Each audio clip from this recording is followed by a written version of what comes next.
करने की कोशिश करता हूं। एक शब्द आपके दिल में विस्फोट पैदा करे तो एक बार मेरी खुशी के लिए मेरे अनुरोध पर विस्फोट जैसी तालियां बजाना। मैं नया कुछ नहीं कह रहा, आप सब जानते हो। तिहाड़ जेल से सुप्रीम कोर्ट तक वो शब्द घूमता रहा, उसको यहां लाता हूं आपके भीतर, कोशिश करता हूं विस्फोट जैसी तालियां उठाएं आप। मेरे निवेदन पर उठाना, आपको लगे कि आंदोलित होते हैं आप। संसद मेरा अपना दिल है, तुमने चकनाचूर कर दिया। राजघाट में सोया गांधी सपनों से भी दूर कर दिया। राजनीति जो कर दे कम है, नैतिकता का किसको गम है। आरोपी हो गए उजाले, मर्यादा है राम हवाले।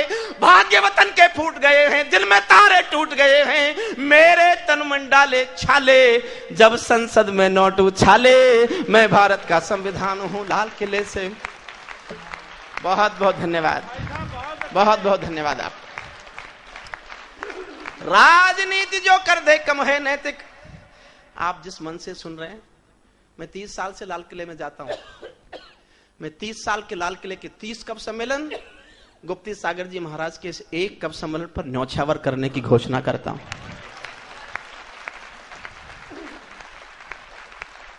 धर्म से जुड़े लोग अक्सर राजनीति नहीं सुनते, लेकिन आपने सिद्ध किया कि देश का प्रश्न हो तो देश सबसे पहले। सबके दिल में हिंदुस्तान धड़कता है। फिर पढ़ता हूं पंक्तियां। राजनीति जो कर दे कम है, नैतिकता का किसको गम है। आरोपी हो गए उजाले, मर्यादा है राम हवाले। भाग्यवतन के फूट गए हैं, दिन में तारे टूट गए हैं। मेरे तन मन डाले छाले, जब संसद में नोट उछाले। जो भी सत्ता में आता है वो मेरी कसमें खाता है। सबने कसमों को तोड़ा है, मुझको नंगा कर छोड़ा है। जब जब कोई बम फटता है तब तब मेरा कद घटता है। ये दिल्ली की नाकामी है, पर मेरी तो बदनामी है। मैं भारत का संविधान हूं, लाल किले से बोल रहा हूं, लाल किले से बोल रहा हूं। दागी चेहरों वाली संसद। अजय जी, क्रोध में कभी इससे अधिक नहीं बोल सकता। इससे अधिक क्रोध के अर्थ है कि हाथ में पिस्तौल उठाए और ठां ठां करे। भगवान महावीर के मंच पर क्रोध की पराकाष्ठा गा रहा हूं, मुझे कहने का हक दीजिएगा। दागी चेहरों वाली संसद, दागी चेहरों वाली संसद। चंबल घाटी दिख रही है, सांसदों की आवाजों में हल्दी घाटी चीख रही है। सांसदों की आवाजों में हल्दी घाटी चीख रही है। मेरा सड़कों से संसद तक चीरहरण जैसा होता है। मेरा सड़कों से संसद तक चीरहरण जैसा होता है। चक्र सुदर्शनधारी बोलो, क्या कलयुग ऐसा होता है। चक्र सुदर्शनधारी बोलो, क्या कलयुग ऐसा होता है। मुझे तवायफ के कोठे की एक झंकार बना डाला है। उत्तर प्रदेश का चुनाव याद करना। मुझे तवायफ के कोठे की एक झंकार बना डाला है। वोटों के बदले नोटों का एक बाजार बना डाला है। वोटों के बदले। और एक क्रोध गा रहा हूं, हो सकता है ये क्रोध आपके भी दिल में हो। ये गुस्सा शायद हर उत्तर भारतीय के दिल में है जो मैं गाना चाहता हूं। मैं जानना चाहता हूं कि आपके दिल में गुस्सा कितना है। हो सकता है मुझसे भी ज्यादा हो। मुझे तवायफ के कोठे की एक झंकार बना डाला है। वोटों के बदले नोटों का एक दरबार बना डाला है। जिस पर गुंडे थूक रहे हैं, जिस पर गुंडे थूक रहे हैं, ऐसा ताज बना बैठा हूं। किसी ठाकरे की धमकी का मैं मोहताज बना बैठा हूं। किसी ठाकरे की धमकी का मैं मोहताज बना बैठा हूं। मेरे तन में अपमानों के भाले ऐसे गड़े हुए हैं। मेरे तन में अपमानों के भाले ऐसे गड़े हुए हैं, जैसे सरसैया के ऊपर भीष्म पितामह पड़े हुए हैं। मुझको धृष्ट राष्ट्र के मन का गोरख धंधा बना दिया है। मुझको धृष्ट राष्ट्र के मन का गोरख धंधा बना दिया है। पट्टी बांधे मां गंधारी जैसा अंधा बना दिया है। अंतिम 2 छंद बजते हैं। उससे पहले मैं पटियाला गया था पिछले दिनों। एक प्रोफेसर साहब ने एक बात सुनाई। कल का हिंदुस्तान कैसे सुंदर बनेगा। गुप्ती सागर महाराज जी के इस महायज्ञ में केवल एक पाप, एक रोग, एक बीमारी अपने घरों में आने से रोकना, कल का हिंदुस्तान अच्छा बनेगा। उन्होंने सुनाया कि जब हम सब भाई छोटे छोटे थे तो हम आपस में रोज लड़ते थे कि मां मेरी है, मां मेरी है, मां मेरी है, मां मेरी है। अब हम सब भाई बड़े हो गए हैं, सब बड़े कारोबारी हो गए हैं। हम आपस में फिर रोज लड़ते हैं कि मां तेरी है, मां तेरी है, मां तेरी है। ये देश तो हम नहीं बनाना चाहते थे। अंतिम 2 छंद पढ़ता हूं। धन्यवाद विपिन जी, बहुत बहुत धन्यवाद। मेरे तन में अपमानों के भाले ऐसे गड़े हुए हैं जैसे सरसैया के ऊपर भिष पिता में पड़े हुए हैं। मुझको धृष्ट राष्ट्र के मन का गोरख धंधा बना दिया है, पट्टी बांधे मां गंधारी जैसा अंधा बना दिया है। मेरे पहरेदारों ने ही पथ में बोए ऐसे कांटे, मेरे पहरेदारों ने ही पथ में बोए ऐसे कांटे, जैसे कोई बेटा बूढ़ी माँ को मार गया हो चांटे, जैसे कोई बेटा बूढ़ी माँ को मार गया हो चांटे। छोटे कद के अवतारों ने मुझको बौना समझ लिया है, अपनी अपनी खुदगर्जी के लिए खिलौना समझ लिया है। मैं लहू में लथपथ होकर जनपथ हर पथ डोल रहा हूँ, शायद नया खून जागेगा इसीलिए मैं खोल रहा हूँ। मैं भारत का संविधान हूँ, लाल किले से बोल रहा हूँ, मैं भारत का संविधान हूँ, लाल किले से।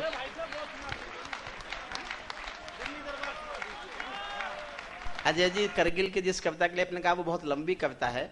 मैं करगिल के शहीदों के लिए एक अंश है उस कविता का, उसको पढ़ देता हूँ। उससे पहले 2 मिनट की एक छोटी सी कविता इसलिए सुन लीजिए कि हास्यरस के कवियों के साथ रहो तो जीने का संघर्ष करना पड़ता है। वैसे देखिए, हास्य के लिए कोई बहुत ज्यादा जरूरी नहीं है कि आप कविता ही पढ़ें। जैसे हमारे पंच प्रधान देश के बहुत ईमानदार हैं, सब मानते हैं कि उनसे ज्यादा ईमानदार कोई देश में है नहीं, लेकिन वो कैसे ईमानदार हैं इसका मुझे कल परसों पता चला। एक रेल आके रुकी, देख कैसे ईमानदार है समझ जाइएगा बस, और समझ जाए तो बताइएगा कि आप समझ गए। एक रेल आके रुकी, सरदार जी उतरे सबसे पहले, टीटी ने कहा टिकट, तो सरदार जी लंबे पैर चल दिए, टीटी पीछे पीछे चल दिया। टीटी को काफी दूर ले गए सरदार जी, टीटी ने पुलिस बुलाई, सरदार जी को पकड़ लिया। बोले बिना टिकट भागते? बोले नहीं। बोले दिखाओ? बोले ये लो। सरदार जी ने टिकट दिखा दिया। तो टीटी ने पूछा सरदार जी ये बताओ, जब आपके पास टिकट था तो आप ऐसे चुपके से क्यों भागे जैसे बिना टिकट वाले भागते हैं? तो सरदार जी बोले मेरे पास तो था, पर डिब्बे में जो 25-30 बिना टिकट वाले थे वो तो निकल लिए। तो मैं एक 2 मिनट की कविता सुना के अजय जी के आदेश के पालन में करगिल की कविता का वो अंश जो शहीदों को श्रद्धांजलि स्वरूप है। मेरा एक निवेदन और है, मैं प्रवीण से भी मैंने कहा था, वो कर सकता था, कह सकता था। भाई साहब मैं ये कहने ही वाला था, देखिए आदरणीय पवार जी की कविताएं आप बहुत सुनना चाहते हैं, बार बार सुनना चाहते हैं। उनकी कविताओं का एक सीडी यहाँ उपलब्ध है, बाहर एक गाड़ी है टाटा सफारी, उसके अंदर। तो आप लोग जो बार बार उन्हें सुनना चाहते हैं और सुनना चाहते हैं तो वो सीडी आप ले सकते हैं कार्यक्रम में। नहीं, मेरी कविता सुनने के बाद, कवि सम्मेलन में सबकी सुनने के बाद। ये चिंता मेरी नहीं है, मुझे ऐसा ही हास्यरस आता है बस। देखिए, मैं एक गरीब बच्चों का ट्रस्ट चलाता हूं अजय जी। उस आमदनी से जितना भी पैसा आएगा वो मेरठ में एक वाणी फाउंडेशन ट्रस्ट मैंने बनाया है। मेरी कविता की कमाई गरीब बच्चों पर खर्च होती है, मेरे घर में नहीं जाती। मैं अकेला हूं, एक बड़ी नौकरी मेरे पास है, उस नौकरी से मेरा काम चल जाता है।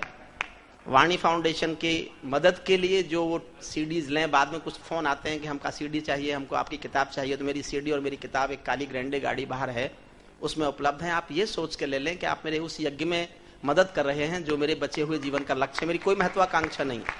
एक छोटी सी कविता 1.5 मिनट की, और करगिल के शहीदों की कविता 4 मिनट की, मैं आपके 5.5-6 मिनट और ले रहा हूं बस। और सुरेंद्र जी से मैंने मौन आज्ञा ले ली है, क्योंकि उनके पास भी विकल्प क्या है। अब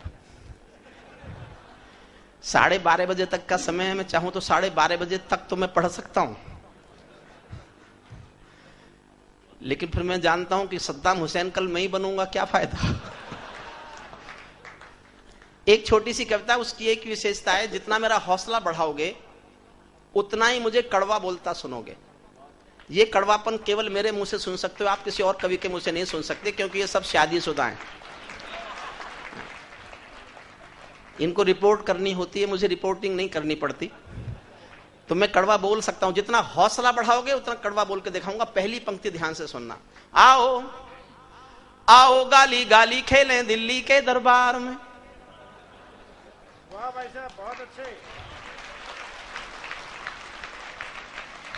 आओ गाली गाली खेलें दिल्ली के दरबार में, आओ चोर मवाली खेलें दिल्ली के दरबार में, हीरे पन्ना खेल रहे हैं दिल्ली के दरबार में, अन्ना अन्ना खेल रहे हैं दिल्ली के दरबार में, अन्ना अन्ना खेल रहे हैं दिल्ली के दरबार में, साधु चिमटे और कमंडल दिल्ली के दरबार में, मछली बाजारों सी हलचल दिल्ली के दरबार में, जात धर्म के पैगंबर हैं दिल्ली के दरबार में, जात धर्म के पैगंबर हैं दिल्ली के दरबार में, सब गांधी जी के बंदर हैं दिल्ली के दरबार में, सब गांधी जी के बंदर हैं दिल्ली के दरबार में, साधु मुल्ला ग्रंथी काजी दिल्ली के दरबार में, सबका मजहब सौदेबाजी दिल्ली के दरबार में, सबने उल्टा पाठ किया है दिल्ली के दरबार में, 16 दूनी 8 किया है दिल्ली के दरबार में, कैसे है मां तेरे लाल दिल्ली के दरबार में। दिल में तीर सा चुभे तो तालियां उठाना। 63 साल में कितना चला ये देश? 65 साल में। कैसे है मां तेरे लाल दिल्ली के दरबार में, कैसे है मां तेरे लाल दिल्ली के दरबार में, सब लगते हैं नटवर लाल दिल्ली के दरबार में, सब लगते हैं नटवर, सब लगते हैं नटवर लाल दिल्ली के दरबार में, घोटाले सब गूढ़ मिलेंगे दिल्ली के दरबार में, किंग कर्तव्य विमूढ़ मिलेंगे दिल्ली के दरबार में, किंग कर्तव्य विमूढ़ मिलेंगे दिल्ली के दरबार में, सब तिनके वाली दाढ़ी है दिल्ली के दरबार में, सब तिनके वाली दाढ़ी है दिल्ली के दरबार में, जाने कितने कलमाड़ी हैं दिल्ली के दरबार में, जाने कितने कलमाड़ी, जाने कितने कलमाड़ी हैं दिल्ली के दरबार में, अब करगिल की पीर नहीं है दिल्ली के दरबार में, चुल्लू भर भी नीर नहीं है दिल्ली के दरबार में, जनगण मन के ये मंत्रीगण दिल्ली के दरबार में, ताबूतों में खाएं कमीशन दिल्ली के दरबार में, ताबूतों में खाएं। और हौसला बढ़ाना, गठबंधन की लाचारी है दिल्ली। ये लाइट मत जलाइए, ये लाइट प्लीज मत जलाइएगा, इससे हमको आप दिखते नहीं है। गठबंधन की लाचारी है दिल्ली के दरबार में, समर्थन मांगता हूं कड़वा बोलने का। गठबंधन की लाचारी है दिल्ली के दरबार में, चूहे बिल्ली में यारी है दिल्ली के दरबार में, चूहे बिल्ली में यारी है दिल्ली के दरबार में, गिरगिट के मस्तक पर रोली दिल्ली के दरबार में, आग और पानी हम जोली। कांग्रेस और ममता की दोस्ती, आग और पानी हम जोली दिल्ली के दरबार में, अटल हिमालय हिले हुए हैं दिल्ली के दरबार में, सांप नेवले मिले हुए हैं दिल्ली के दरबार में, सांप नेवले मिले। चुप चुप रोता है सरदार दिल्ली के दरबार में। सब कुछ कह दूंगा, सब कुछ, और पकड़ा नहीं जाऊंगा। इसे कहते हैं पढ़ा लिखा जाट।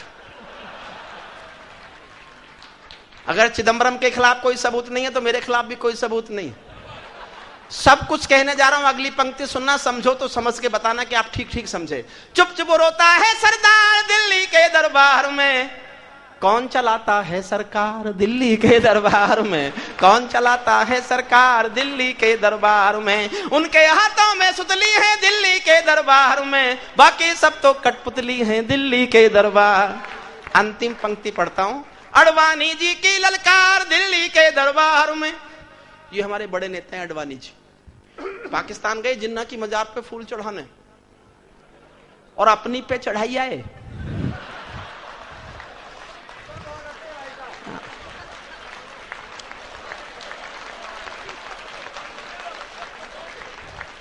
कितनी रथ यात्रा निकाल लो, फूल तो चढ़ गए। 2 लाइन बस पढ़ के करगिल के शहीदों की कविता पढ़ने की आज्ञा चाहूंगा प्रवीण जी से। अडवाणी जी की ललकार दिल्ली के दरबार में, ले गए जिन्ना और मजार दिल्ली के दरबार में, बड़े पुरोधा अपने हंता दिल्ली के दरबार में, और लिखो पुस्तक जसवंता दिल्ली के दरबार में, और लिखो। करगिल के शहीदों पर 5 मिनट की कविता है और मुझे अपनी सारी कविताओं में सबसे अच्छी लगती है। सुरेंद्र शर्मा जी को समर्पित करता हूं। हमारे बड़े हैं, हमारे अग्रज हैं, हंसी में हम कुछ भी कहें, और मेरे तो कवि सम्मेलन की दुनिया के गॉडफादर हैं। मैं इस देश को अगर मिला हूं तो सुरेंद्र शर्मा की वजह से मिला हूं, मुझे कहने में कोई संकोच नहीं है। और अब अधिक ज्यादा देश को मिल रहा हूं तो अभी उन्हीं की वजह से मिल रहा हूं। 4 पंक्ति पहले सुनाता हूं जो मेरी नहीं है। एक शिकोहाबाद के कवि हैं धुरेंद्र भदौरिया। मैंने अपनी कविता लिखने के बाद ये पंक्तियां सुनी, पहले सुन लेता तो अपनी कविता ही नहीं लिखता, क्योंकि ये पंक्तियां मेरी कविता से अच्छी हैं। एक शहीद का पार्थिव शरीर आता है घर, और जब अंतिम दर्शन के लिए कपड़ा उठाते हैं तो देखते हैं कि उसका केवल धड़ आया है, सर नहीं है। केवल धड़ है, सर नहीं है। घर के सब लोग रो पड़ते हैं, सब सोचते हैं सर कहां रहा होगा। तो उस शहीद की जो बहन थी वो अपने भाई के भूलने की आदत से बहुत दुखी रहती थी, भाई से लड़ती थी, झगड़ती थी, बहुत गिले शिकवे करती थी। तो वो बहन कल्पना करती है कि मेरे भाई का सर कहां रह गया होगा। मेरा हाथ जोड़कर निवेदन है, चौथी पंक्ति सुनते समय दिल को खुला छोड़ना। मैंने पिछले 3 सालों में इससे अच्छा कुछ नहीं लिखा, इससे अच्छा कुछ नहीं पढ़ा, इससे अच्छा कुछ नहीं सुना। 4 पंक्तियां वो बहन कल्पना करती है कि मेरे भाई का सर कहां है। दादी का दुलार भूला, बाबुल का प्यार भूला, मोतियों की माला मेरी आज तक ना लाया है। फिर गिले शिकवे। दादी का दुलार भूला, बाबुल का प्यार भूला, मोतियों की माला मेरी आज तक ना लाया है। होली वाले रंग भूला, दीपों की उमंग भूला, राखी का त्योहार बार बार बिसराया है। भाभी मेरा भैया तो जन्म से भुलक्कड़ था, आज भी उसी आदत को दोहराया है। जाते समय मैया के आशीष लेना भूल गया, आते समय रणथल में शीश भूल आया है। आते समय रणथल में शीश। मैं इन 4 पंक्तियों के सम्मान में एक छोटी सी कविता सुनाता हूं। मेरठ में कैप्टन मनोज तलवार का शव जिस दिन आया था, मैंने भीड़ में बहुत पीछे से, बहुत दूर से वो शव यात्रा देखी थी, और तब मैंने कविता लिखी। अरुण जैमिनी, आप बात करते हो सुरेंद्र शर्मा जी से तो मैं डरता हूं। मैं केशव का 5 जन्म भी गहन मौन में खोया हूं। गीत मेरी भाषा नहीं है, गीतकार संगीता सरगम बैठी हैं, और वैसे तो सुरेंद्र शर्मा भी गीतकार हैं।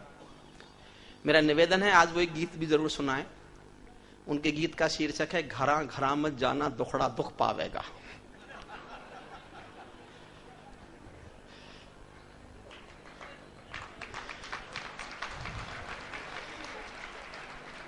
जहां बजेंगी जोर तालियां, ये मुखड़ा भी हंस जावेगा।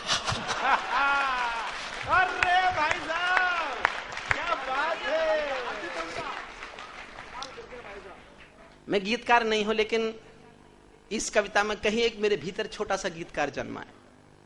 मन से सुन लीजिए। मेरे पास इस पवित्र मंच पर, भगवान महावीर के इस मंच पर, पूज्य गुप्त सागर जी के चरणों में इससे अच्छा कहने के लिए कुछ नहीं है अजय जी।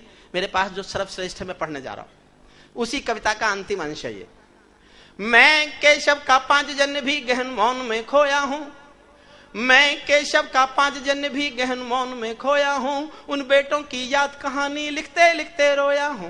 जिस माथे की कुमकुम बिंदी वापस लौट नहीं पाई, जिस माथे की कुमकुम बिंदी वापस लौट नहीं पाई। चुटकी झुमके पायल ले गई कुर्बानी की अमराई। कुछ बहनों की राखी जल गई है बर्फीली घाटी में। वेदी के गठबंधन मिल गए हैं करगिल की माटी में। पर्वत पर कितने सिंदूरी सपने दफन हुए होंगे।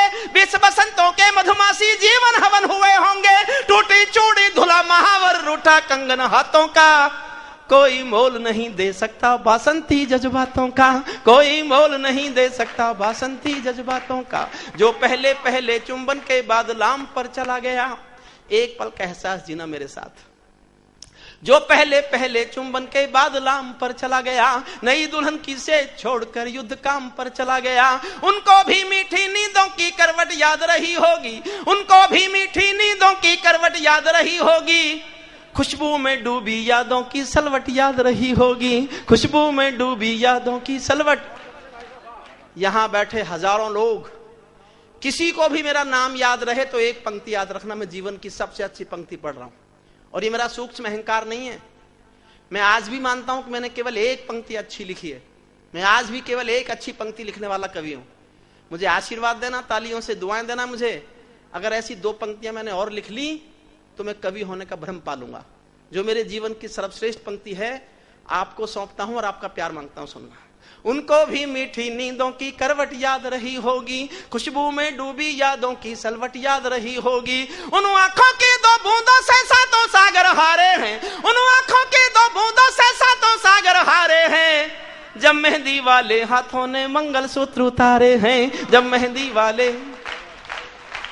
उन आंखों की 2 बूंदों से 7 सागर हारे हैं। जब मेहंदी वाले हाथों ने मंगलसूत्र उतारे हैं, गीली मेहंदी रोई होगी छुपके घर के कोने में, ताजा काजल छूटा होगा चुपके चुपके रोने में। जब बेटे की अर्थी आई होगी सोने आंगन में, शायद दूध उतरवाया हो बूढ़ी माँ के दामन में, शायद दूध उतरवाया हो बूढ़ी माँ के दामन।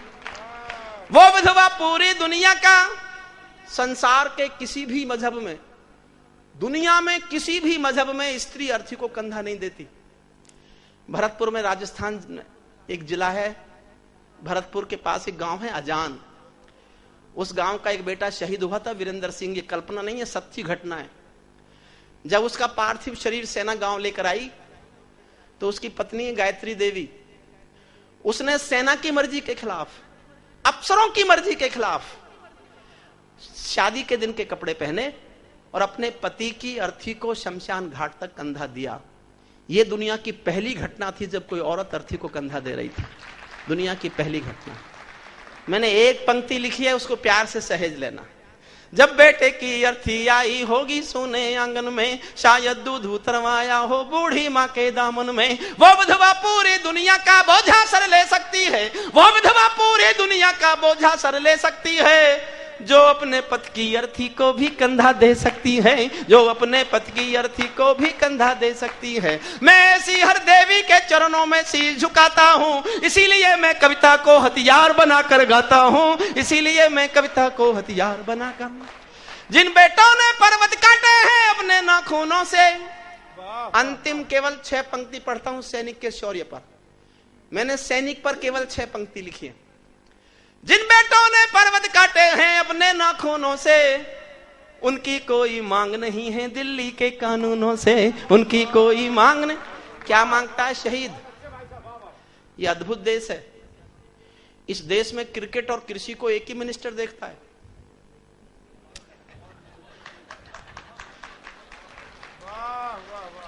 किसान आत्महत्या करता रहता है, क्रिकेट में इनाम बढ़ता रहता है। अभी हमारे क्रिकेटर्स ने महान काम किया है ऑस्ट्रेलिया जाकर। हम कितनी बहादुरी से हारे हैं। मैं क्रिकेट में इनाम के खिलाफ नहीं हूं साहब, क्रिकेट के इनाम के खिलाफ नहीं हूं, लेकिन जिस मुल्क में एक गरीब मजदूर को 12 घंटे पसीना बहाने के बाद केवल 150 रुपए मजदूरी मिलती है, उस मुल्क में एक छक्के पर 1 करोड़ का इनाम मजदूर के पसीने का अपमान करता हुआ नजर आता है। बस मैं ये कहना चाहता हूं। मेरा छोटा भाई है विनीत चौहान, उसकी 2 पंक्तियां पढ़ता हूं, मेरी कविता से अच्छी लगती हैं मुझे।